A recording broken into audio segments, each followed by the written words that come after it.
So let's talk about backdooring in government systems to force a narrative of infantilization during unsafe situations, because I would like to discuss that, especially with it being October and Domestic Violence Awareness Month.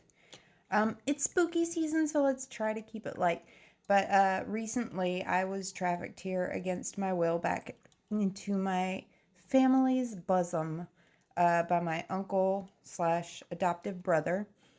And I documented all of this. It took about 14 hours for us to get here. They did this to my mother as well, where they had her phone calls and mail intercepted to force her into domestic servitude, where they used scare tactics and coercive control to infantilize her and ultimately kill her. They have done this to my grandmother and my great grandmother as well. It is a toxic patriarchal system based in fear tactics. Whenever I went to report that my abuser and my adoptive brother slash uncle had trafficked me here against my will, they pushed me from the office where I was doing the report all the way downstairs and out the back door. After that, they proceeded to have my eldest child call the police on me multiple times rather than my therapist or my doctor.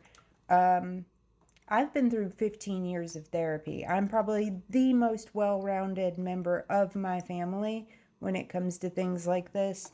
My mother was the same way. She was very spiritually awakened. She was also extremely intelligent.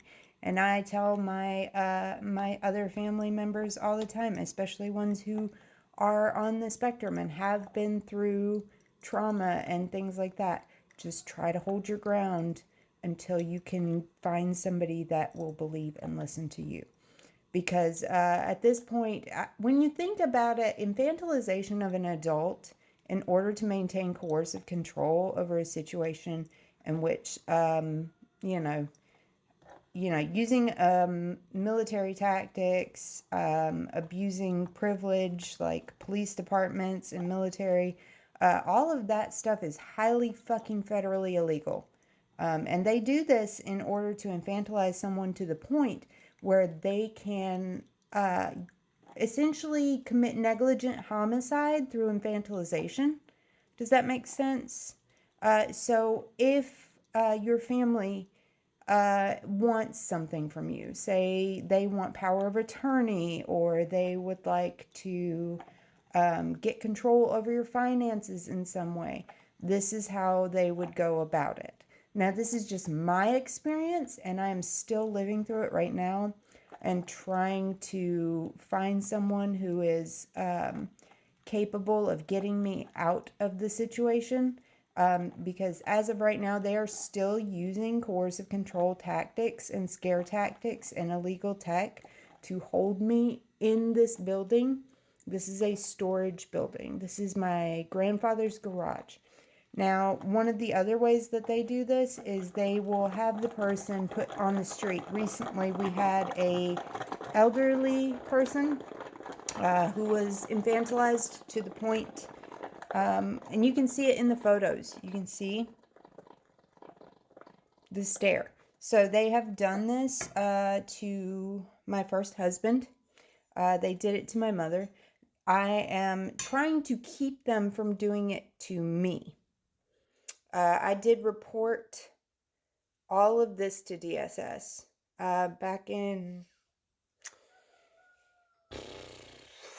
July of 2023. No, 2024. July of 2024, I believe, was when I did the report. They have accessed my email and deleted events from my timeline in order to continue maintaining coercive control through familial abuse. So this is one of the ways they do this. And they were like, well, who are you going to tell? And I was like, the other side of the family you don't talk about, that won't talk about you because you're incestuous. You have a toxic family dynamic and nobody likes you. That side of the family.